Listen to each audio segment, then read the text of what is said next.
Hey guys, Telegram Sam here. If you don't already know, I have an Instagram. It's telegram_Sam_vinyl. So if you're on Instagram, check me out there. But today's topic is 5 great albums with awful cover art. I am a sucker for an album with great cover arts. I kind of, every time I go to the record store, I kind of make it a mission to at least buy one record from an artist or band that I am not familiar with, just based off of the cover art alone. And the 5 albums I'm going to show, I probably would have never bought if I wasn't familiar with the artist and liked the artist, just based off the cover art alone. As is music, the same thing goes to cover art. It's all subjective. It's all based on what you like and what you find aesthetically appealing to you.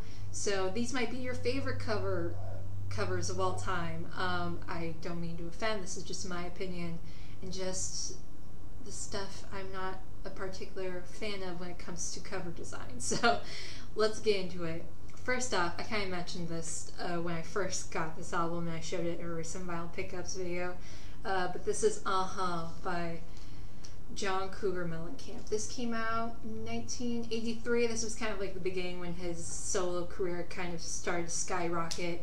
And he was doing the whole, pop rock Americana thing. This is a great album. It has Pink Houses, Crumbling Down, Authority Song, Jackie O. Just a really great, solid album from him. But I'm like, I don't know if he saw this cover. I can't imagine him okaying this cover. Like, he almost looks like an anime character and like these weird sort of pixie fairy things that are kind of like hovering around his shoulders. I don't know, it's just, it's weird, and it doesn't give off very, that badass or James Dean middle America thing that he was kind of trying to be. So yeah, this is just a very interesting design choice, and yeah, I don't know who approved this, but they shouldn't. Next up, one of my all-time favorite soul artists. This is Living For You by Al Green. God, I hate this illustration cover art. They just did Al Green dirty. It just is so bad. They did an awful illustration of him, and I can't tell if he's supposed to be like a part of this like mountain and there's like someone giving him a rose. I do kind of like this sort of kind of cloud writing thing, but I'm like, they could have just taken this picture and just blew it up and have done the same kind of writing, and it would have looked 10 times better than this cover. Probably the best known song on here is Let's Get Married, but he does a cover of Unchained Melody. I mean, Sweet 16's a good one too. Living For You, Free at Last, So Good to Be Here. There is no such thing as a bad Green album, but there is such a thing as a bad Al Green cover. Yeah, I just cannot stand this illustration. Definitely, if I didn't know who Al Green was, I probably would never have gotten this.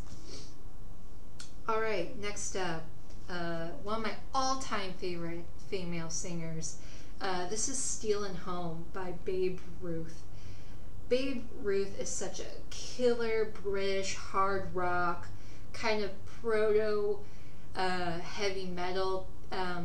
Janita Hahn is one of the greatest female rock singers in my opinion. A lot of people say she's like the British equivalent of Janis Joplin, but I think she personally has more range than Janis Joplin.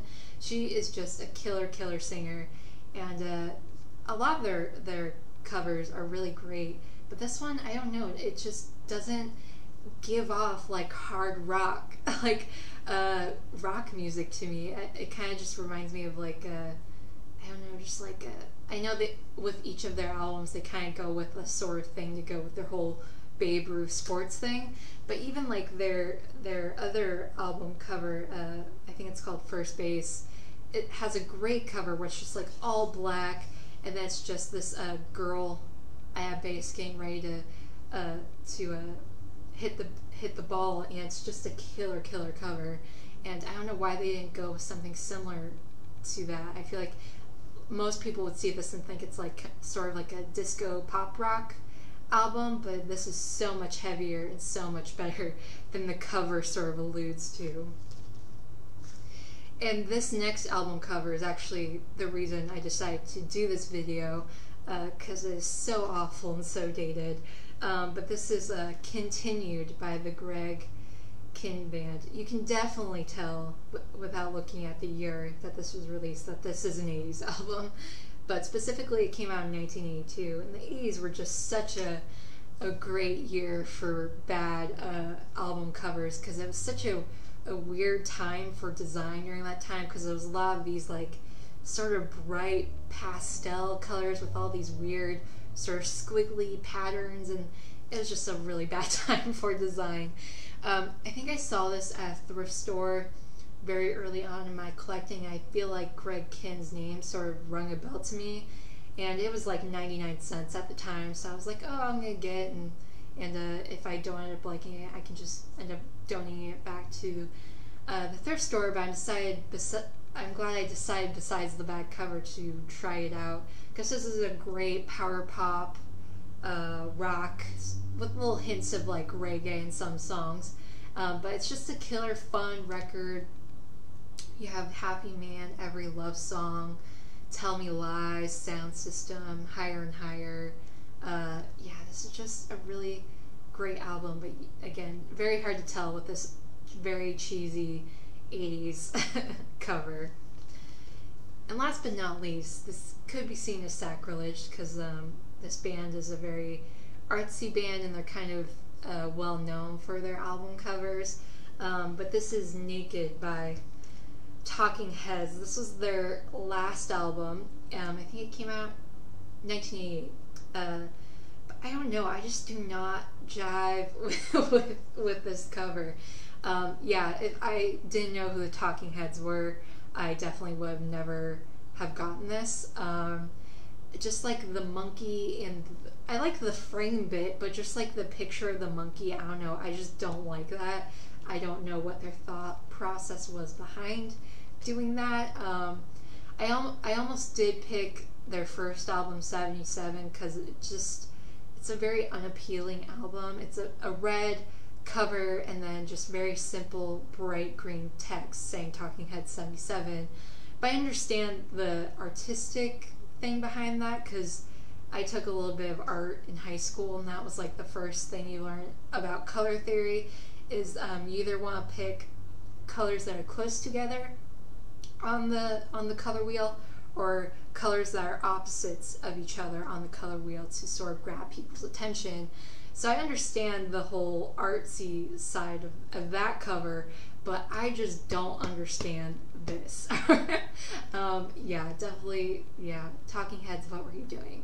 But yeah, this is a great album. They definitely went out with a bang on this one. Probably the best known song here is Nothing But Flowers, but Big Daddy's a good one, Facts of Life, Blind, Mr. Jones. They had, I think, like this big band, I think it was almost like 60 something people from all around the world that they brought into Paris during their recording sessions to really add to that sort of world music vibe that they were doing during this time. So it's a great album, and probably one of the best last albums from any band. But God, they could have done so much justice for this cover.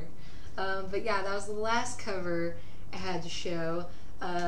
Let me know your least favorite album covers in the comments down below, and I'll see you guys in the next video.